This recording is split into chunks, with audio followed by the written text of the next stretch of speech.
You have arrived at your destination.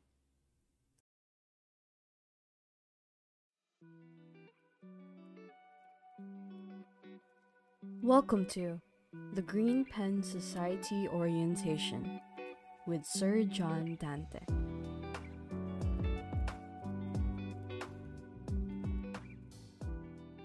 And welcome to the Green Pen Society Orientation. Thank you everyone for stopping by, but before we begin, we would like to ask a moment of your time for a short prayer followed by the Philippine National Anthem and the USC hymn. The prayer will be led by Mary Louise Rapo.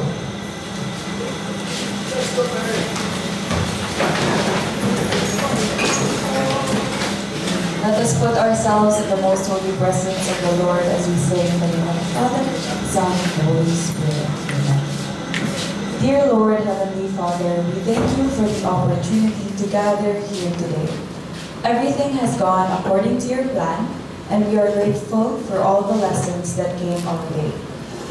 For every sweat that lay upon our brow is a testament of your trust that we can endure the chaos the world provides, especially the valuable truths that will be imparted on us here in this room. May the pens we write with never run dry, and may the ink ebb from a place of unmitigated creativity. Guide us with your fervent light, O Lord, and grant us a safe space to call home. Amen. In the name of the Father, the Son, and the Holy Spirit.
You may all sit down. All right, everybody. How has your day been so far? Welcome to the Green Pen Society Orientation. So, for those who don't know, the Green Pen Society is the creative writing club launched by Palabra. It's open to all Carolinians, so I can see a wide variety of Carolinians here. Some from SOE, some from here in SAS, here in our department, and even one from SLG all the way from Maine. And so, yeah, the Kanjung Writers, the USC. And so, we would like to thank you all for coming here today. But before we begin, how about some opening remarks, some wise words from our official GPS advisor, Sir Nino Loyola.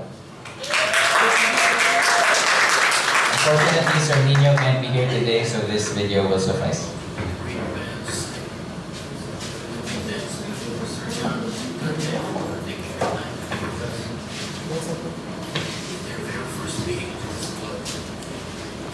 Thanks also for the organizers for taking the initiative to make this happen. My apologies if I am not with you, as I am at Dumaguete as we speak to work on my PhD studies. But I sincerely welcome you and appreciated your presence in this afternoon.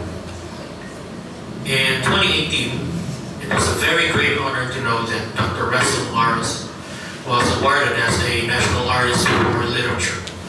And this means that he was the first one to win an award, and most importantly, a Professor Emeritus in this very school where we belong. The University of San Carlos is one of the few schools in Cebu who offers a literature program with creative writing, and with the rise of the new generation of writers after seeing the greatness of the literary works of the Cebuano canon. It is the program and the students' mission to keep the literary arts alive in our local area. As the current forerunners of the literary arts, we have to make good use of our prestige as part of the institution who has nurtured a national artist. It is in our institution that we can find the Joseph Baumgartner Learning Center, which is the entire building that is itself a massive library, or you can also find the Cebuano Studies Center.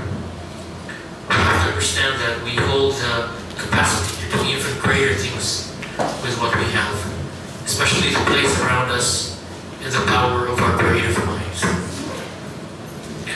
As the Radiohead song title says, anyone can play guitar, anyone can also write and be creative. But the challenge there is how to fully unlock this potential and guide that creative spark.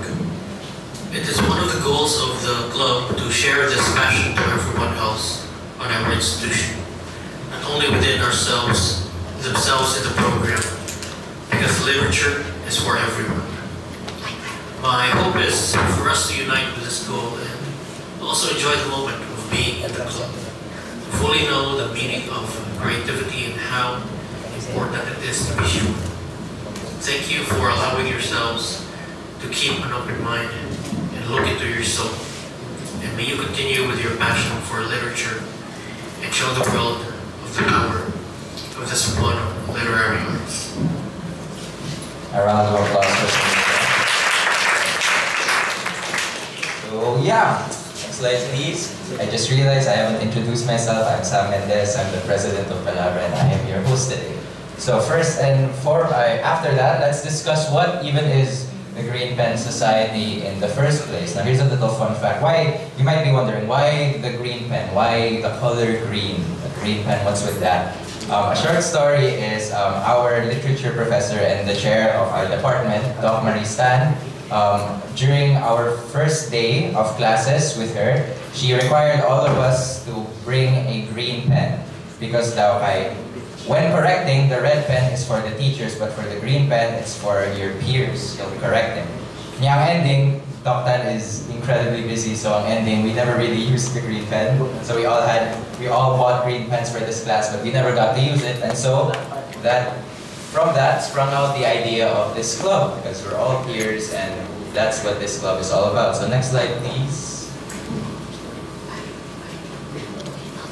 So yeah, the Green Pen Society is a bi-monthly creative writing club presented by the student organization of the literature students of USC. We are Palabra. It is held on the first and third, recently we changed that to Saturday, so that's on Friday, the first and third Saturday of every month of the first semester of the academic year, including January of the second semester, under the advisory of poet and professor for creative writing, Mr. Nino Agustin Loyola, and with the cooperation of the literature students of the GPS committee. So yeah, See, because I realized, man, diba?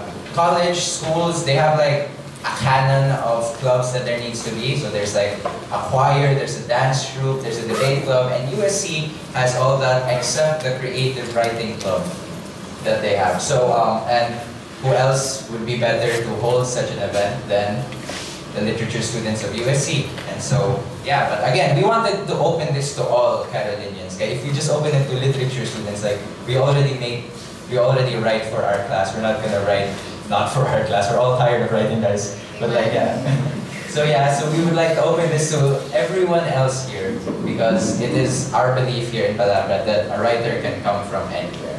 So yeah, but with that being said, for LCS students and the members of Palabra, the students who are taking up the Bachelor of Arts in Literary and Cultural Studies with creative writing will automatically become members of the GPS. Moreover, LCS students will enjoy the privileges of going in and out of the organization whenever they please. So again, we're literature students, we already write for our class, so di mo force sa inyo ng mga LCS students to keep writing during this club. But if you're interested, like maybe you nalipay ra ka na mo write ka, you are more than welcome, diba? So yes, next slide please. And so with that, I will be introducing the GPS committees. Next slide, Ian. Okay, the first committee is the reporting committee, then the screening committee, then the critiquing committee. The reporting committee, okay, so diba, bi-monthly ang meetings. The first meeting of every month in GPS will be discussing some sort of literary theme, literary lesson, and then the second meeting will be, after the first meeting, you will be assigned to do something with that literary theme or concept, and by the second meeting, you will have made something already and that we will all read and critique. And so for the reporting committee, this is for members of the GPS committee. The reporting committee are tasked with that lesson on the first month, that whatever topic we may discuss. Second, the screening committee, members of the GPS committee who are in charge of collecting the works that were made after the first meeting of the month. Kay, 1 month. Daghan man mo and like, as much as we would love to read everything, we don't have infinite time on our hands. So we will be screening and we will be picking just a few of the works that we will be critiquing on the second meeting of the month. And that leads directly into the critiquing committee, which is very self-explanatory on the second meeting of the month. They're in charge with critiquing, they're in charge of like mediating everyone so walay mag-away, no feelings will get hurt. They will mediate the whole thing. So yeah, next slide please. I will now be introducing our very esteemed guest speaker, Sir John Dante, to give some wise words about our event today. Sir John.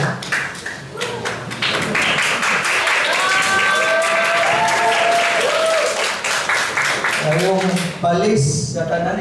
Kailan mong palis? Kailan mong palis? Ang sabi ng palis? Yeah, early or mid-afternoon. May palis. Ang sabi ko akong bunag at kagawa ng mga nasa tabangan. May palis! Kaninyong tanan. Ako tayo si John Dante. I don't think everyone here understands Cebuano. Tanan kasabot o Cebuano? Or mostly. Sige lang. I will try my best to express in English para cover tanan. So, hello. Hi, sir.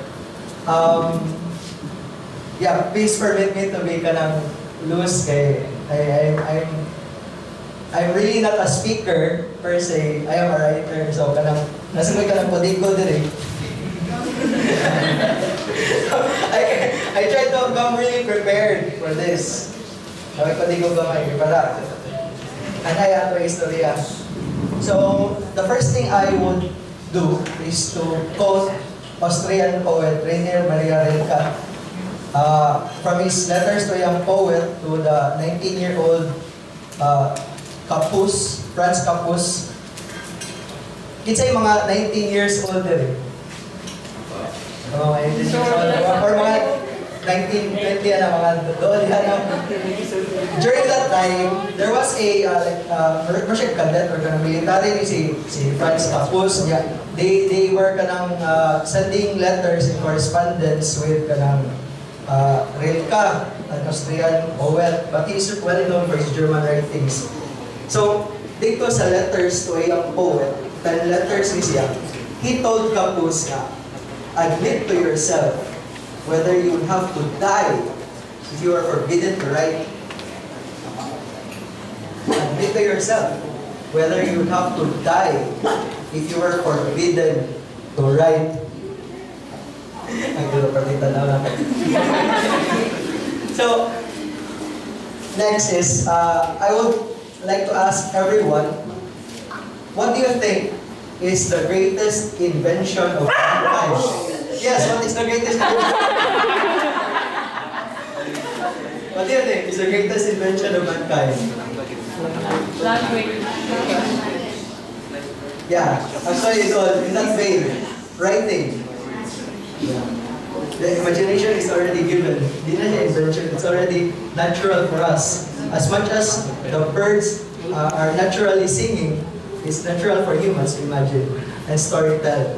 But writing, when humans invented writing, we pushed us from prehistory into history. And that's when everything escalated and development, culture, and everything. So writing is the greatest invention of mankind. And what you are doing right now, you're in a club, you're in a society that focuses on writing. You're already following a long and ancient tradition that has given mankind such power to change the world, make the world a better place, even corrupt the world. Yes, it's everything. Everything is open.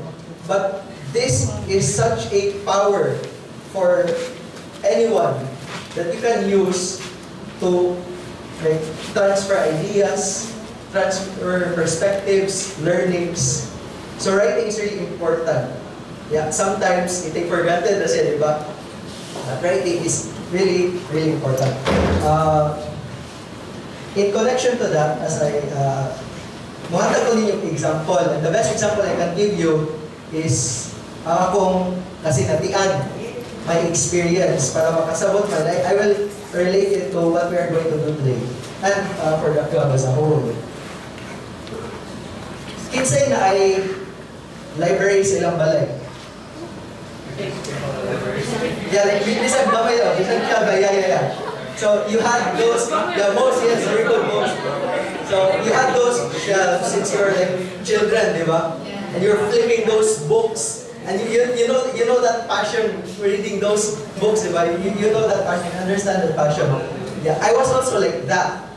And katubata pa ko, there are so many storybooks, encyclopedias, eventually novels.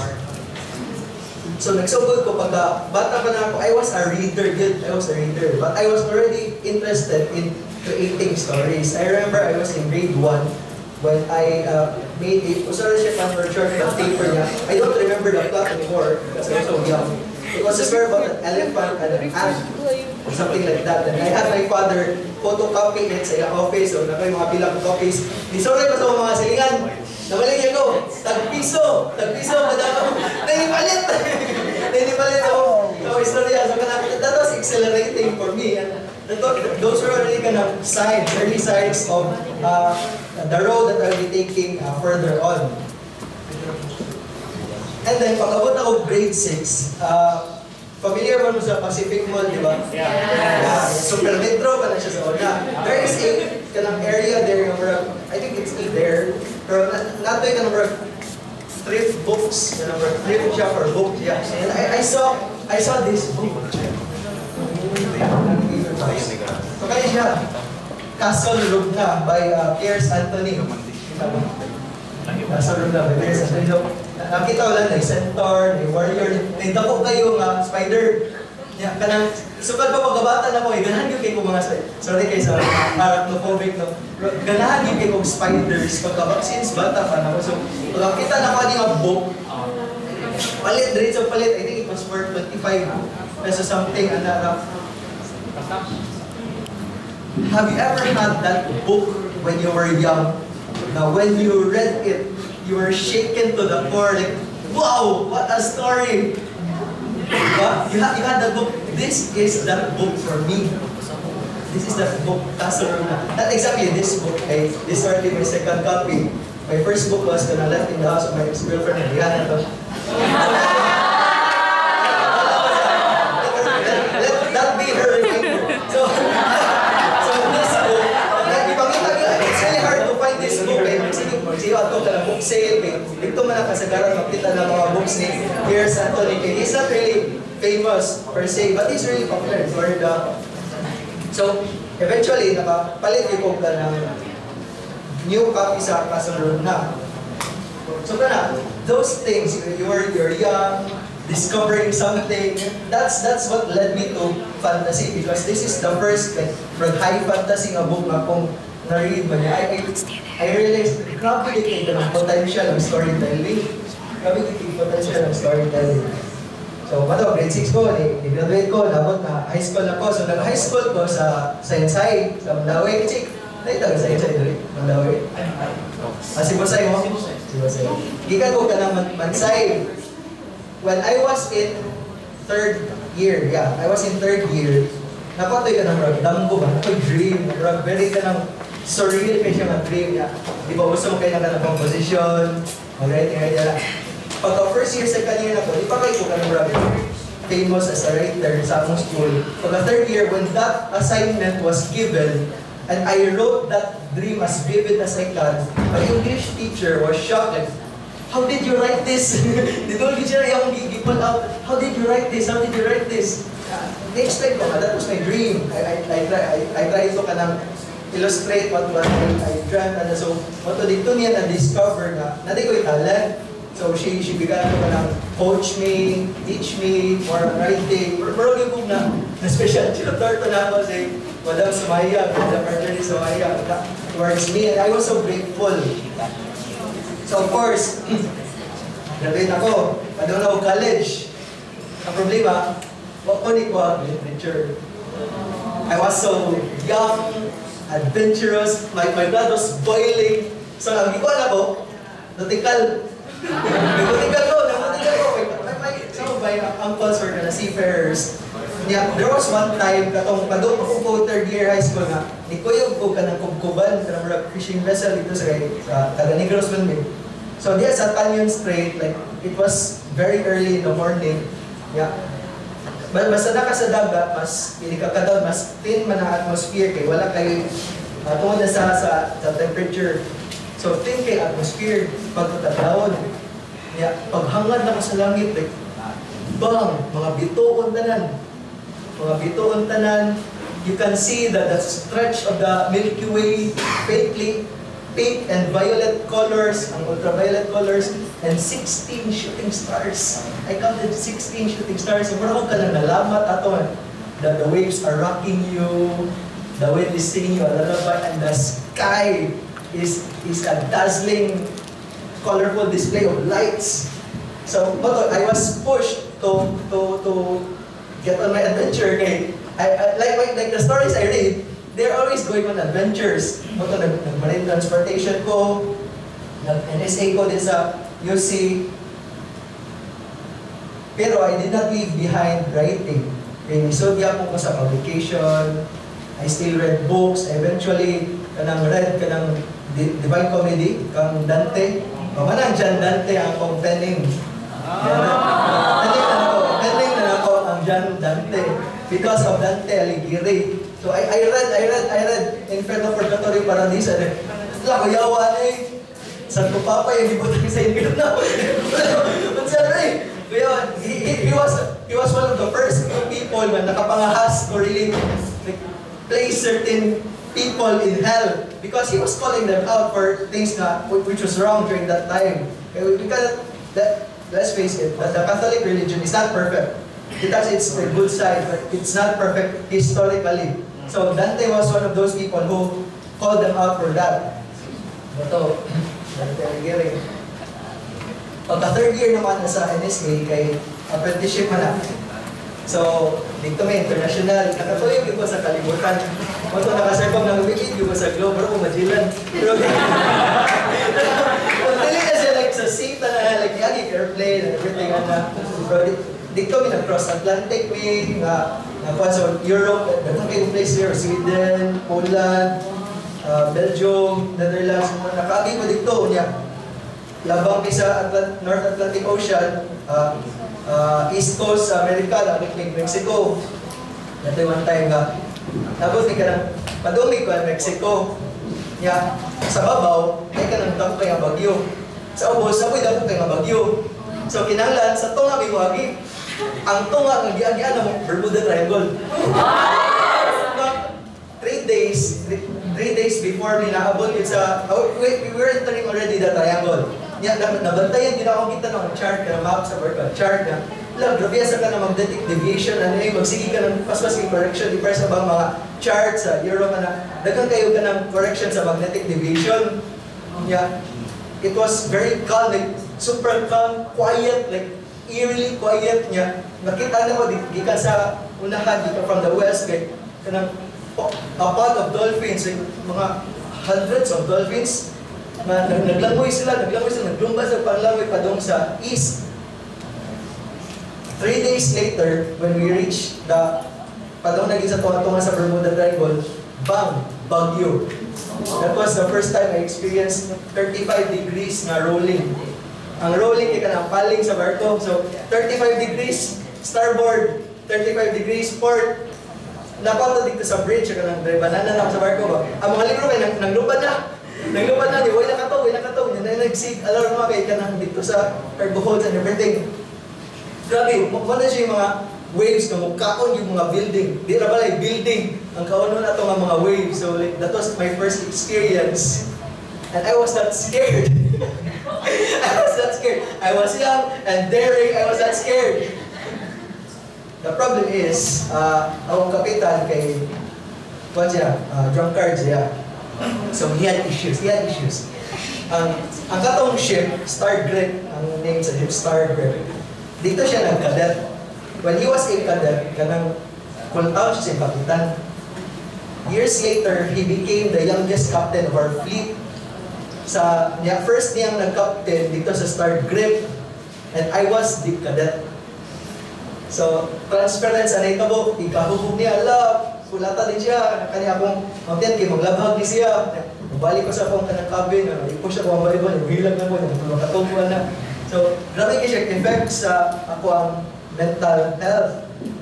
Eventually, nakasakay ko sa second time, graduate ko, everything. Nakasakay ko sa second time. Chief mate na po lang ka na maghilabot. So, at that time, katawang ex, katawang sige sa siya pangaway ako. Dinapad na ako sa gawas and everything. Dari sa Pilipinas, sa problema, sa barko, napugoy problema. Clack! I lost it. Pakanaw ko sa barko kaya I was not thinking straight anymore. Wala pa yung kanang kaon-kaon, hindi na ako maligo, hindi ko giso na tulog. To the point na nag-duty ko, napuyapan ko. Okay. Yan, I did not know nga that was a seizure. Ito sa grabbing na stress. Pag wali ng Pilipinas, napo yung palpitations niya. Dito sa Canada, kaya ilagay kong ipa-check ko ka ng rag. Anong sitaban na ka na sa kaya something, sabi naman sa mga tato. Basta ikaw na weird, weird na kanang pitik ako, hard. Pagkari sa Pilipinas, kay psychiatrist ang gidoon, katong weird na pitik, that was symptoms of severe anxiety. So, mato dito ko diagnose ko ka ng major depressive disorder, severe anxiety, bipolar 1 disorder. I was so suicidal. Haywire ako ang emotions, akong mood and everything. Akong mama, kaya ako nag-iaway, wala siya kasabot. To the point na I became so suicidal. Sa ka na nananaon ni sa gawas. Nagkasumpaki ni sa umang food. Mato, escapist mo ko. Dagan ko. Gigo ko sa mapapa, gigo ko sa mapapa. Ikaw na, asa ba ba dong? Magigo ko. Kaya akong da niya. Gitawagan niya akong doktor. Kung saan naman ito, hindi ko yawan na sa siya. First time niya, siya naanda dato. Siya kasabot pa po sa kaning mental health conditions. So, i-admit ko for 2 weeks sa mental hospital. Sa ka na San Jose. So, doon sa Dalaman na, San Jose. Sa ka na Maria Josefa. So, 2 weeks. I had to recover there. I mamato ko together with the kanang guests. Ang mga kuyo, naiusa ka ng nag-rehab siya kay tungkol sa drugs. Naiusa ka ng schizophrenic yun. Ako, amigo dito, mapirmin ako kuyo, membership na identity disorder kay pag-istorya siya niya, matubag siya ng self niya, lahi nga accent, yung ano po unsa, yung ano siya, dili ito. Mato 2 weeks ko sa mental hospital. Eventually, I got better. So, nag-awas ko, and my doctor asked me, ano sa magiganahan yung buhat ng siya kinabuhi? First thing ni pitik sa akong una-una is, I want to write. I want to read. I love literature. That has been my love since I was a kid. So, sige, as part of your therapy, eskwela balik. So, eskwela ko sa CNU. Isugya ko sa publications, ang suga na. So, I took up courses in English literature there. But when I started studying there, I was already a little bit more matured. So, kaibaw na ko nga, there are workshops, there are opportunities. So, nagsugod din sa katong Sibuyang Writers workshop na dito with Roel Joseph Dazo, another Palangka awardee. English pa ito akong writing sa una. Ito sa fantasy, ito sa chapter of a novel ng tanga ko isuwat. Yan na siya nga, doon ka na, kuya mo kini mong sinuwat, o kabay nakasuwat, o ka ng Cebuano nga high fantasy, sukad. Basta ikaw ni first, ako sa kiwag doon. So, nitry ko. Lisod na rin Cebuano. Cebuano ba? From all lagi ka na, English kong writer before, it was a difficult transition. It took me 4 months to really immerse, read the bisip magazine, ibasa pa itong graduate din ato ng dila sa orthography, grammar, and everything. It took me 4 months to write my first Cebuano short story. Kaya ako siya ipasa ka ng contest sa senior. Nakadaog, naka-champion, wala. But another na po siya nga, paano ko ba, sayang nga, kasi dirigid pa doon. I moved on, the next workshop, Bathalad. Ingnan ko ni Omar Khalid, 6-time Palangka awardee na siya, retired na siya nga, editor sa Bisaya Magazine na siya. Basta siya sa akong sugilano na siya, yung it, mag-inom! Yung it, ako sa agay! You don't need to say it that way! So, nasakitan ko. Yeah, dito nila gipa-realize nga kaning workshops there, trial by fire siya. Trial by fire siya. Most of the writers will really have to undergo those kanang comments na sakit-sakit. Kay matod pa sa ni Omar Khalid, if di ka sakitan sa komento, that means wakay pakabala sa imong craft. That means you don't care enough about your craft if di ka sakitan. So, continue na. So, ko sa kaning Cornelio Faigo nga playwriting, so napoy na-stage na play, eventually, nabot ang pandemic. Ako kay second course naman ito na ako sa English lit, gidrop na ako di na ako need, anong ko degree. But the foundation was already there. So, nabot ang pandemic. Wala yung communication, lisod kay communication, lisod kay ang kuhan na gipamingaw ang mga writer. By October, nagsabot nga mag-abot online and everything na. So, nauso naman tong Google Meet, di ba? That time, Google Meet, Zoom, Since October 2020 until mga early 2002, every Sunday, nami club of writers na nagtawag sa Sunday Club. Kaya sa Sunday man siya na-form. Every Sunday, mag-meet to the point of na-formalize ang mga club, na nami ka ng manifesto. Every week, nagsigimig ka ng workshop. A few words lang. Similar kasi yung buhaton dali. Workshop, contest, nami speakers, buhaton ka ng mga paambit sa ilang mga crafts, expertise nila. Nagsigimig workshop, nagsigi sa kanindot ang awang writing.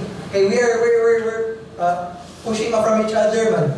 Nagbanda-banda big ideas and everything. Pagka 2022, that's when I won my first national award. Like, fresh out of Sunday Club. The whole workshop. That's why I would really recommend everyone to try out workshops. Apply din mo if may workshop opening like sa Batalyan, sa Big Club, national workshops like Seaman. Apply because it's a life-changing event for writers. And it's not just the learnings, it's also the connections. I've told Dian about it ganyan. It's about the connections. You meet writers, you let them influence you. You give them a chance to like rub off on you. Kay writing is a craft. More siya ka ng carpenter ba? Na di ba, you don't become a master carpenter in a month. It has to be years. And a master should be teaching an apprentice. It's the same with writing. Writing is craftsmanship. So you have to have a teacher mentor to teach you, then eventually surpass them, you will become the mentor again. And that's why writing as an ancient tradition has always kept humanity pushing forward. And it's so important that we are writing. Now, as a word of it.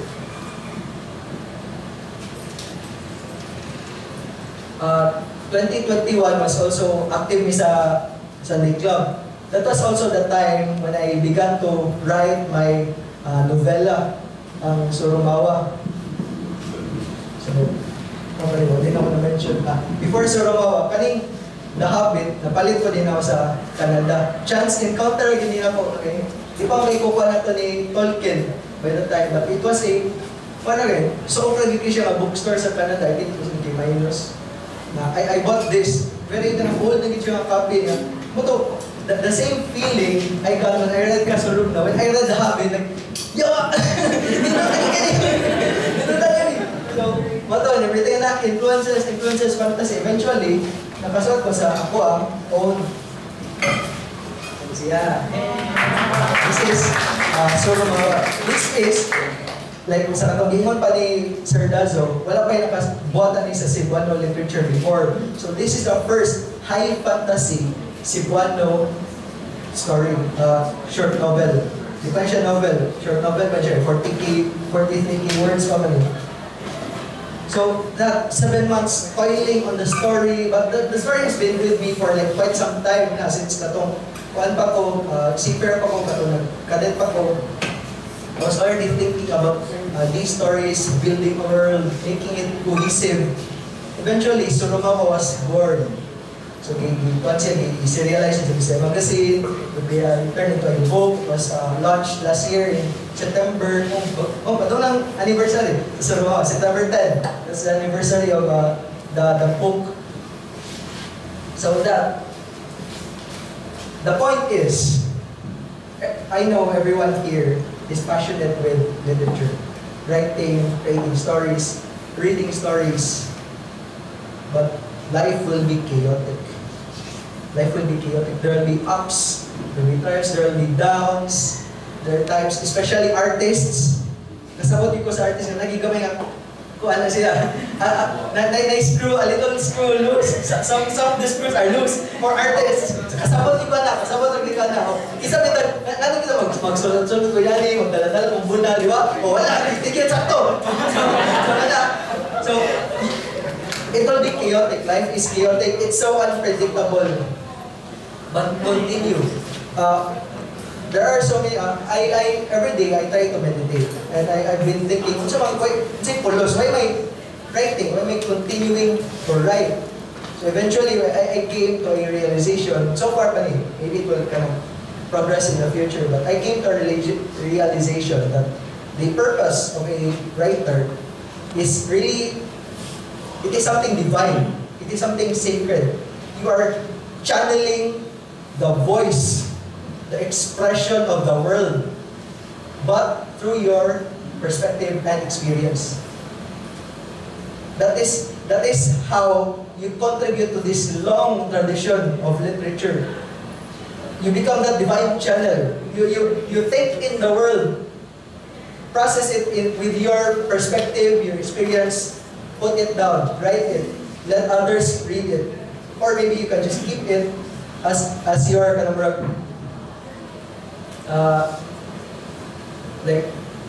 Emily Dickinson, di ba, she did not really like publishing her works. It was for her. You can write for yourself because that's how the world heals. so many ideas, so many perspectives coming. It gives us insight. It gives us space to think, to calibrate reality as it is. So writing is really good for mankind. Even if like right now, di ba, wala na ng AI, but it's still different. If you're the creator, you process your thoughts, make it into something understandable for others. So the purpose of a writer is to become that channel for the world, to express the world through you, through your experience, through your perspective. And everyone here, maybe sometimes insecure. Okay, of course, yeah. We get insecure. I get insecure. Am I doing something good? Am I doing it right? But continue lang yun. Okay? That solitary act of writing is what the world needs. So, wait. Wala na siya! Salamat sa pagkalinay. I want the best for this society to grow, to become stronger, to become a beacon for literature students and every writer, young writers here in Cebu. Na may mong ganang example. So, thank you. Round of applause for Sir John Dante. And for everyone's information, correct me if I'm wrong, but the book he showed that he wrote, Surumaya, is available. We have to see if nakasama, but it's available, as I heard, at the Cebuano Study Center for sale here in LRC. So yeah, round of applause for Sir John. Before you sit down, sir, can we have a short certificate handing? Okay. So can I call on Megan Tully, sir? I should read the citation. So this certificate of appreciation is given to Sir John Dante as the guest speaker for the launching of the Green Pen Society, given the 6th of September 2024 in the University of San Carlos, Talomban campus.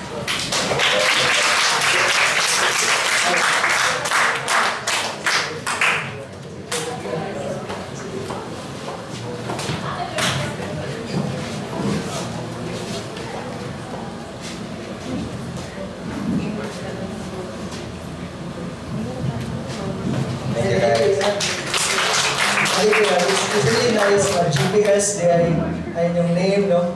Okay. Ako as a seafarer, ang GPS na mo is the Global Positioning System. Para dili may mga saag sa dagat, we will not get lost at sea. And that will be your, that will be your goal. That you will not get lost in the expanse of writing, pushing towards the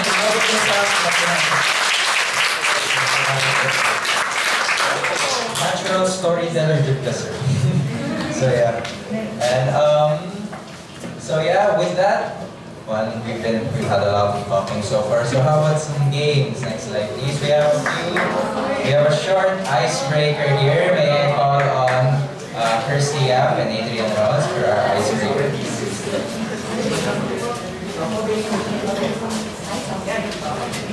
Hello everyone! Hello potential writers. I hope you were feeling really enthused from that speech, because before we get on right to our icebreaker game, I want to know if there's anyone who's going to volunteer to say something, or so that we can get to know at least one person in this crowd. Is there anyone in the brave zone? I'm gonna point you out. You can share your name, tapos what you learned from Sir John Dante's speech, and what are you looking forward to sa kanilang anyone? Organization. Let me see some hands. Hello! Let's go. Hi, Josh. Can you come up in front? Yeah.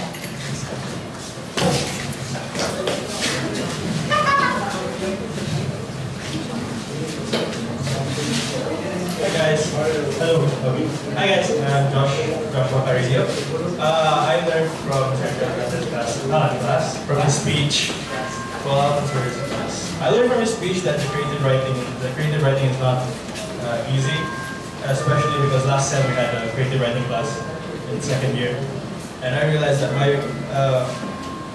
my chapco is far from being, considered good. So I realized that if I want to keep going, I'm gonna have to try.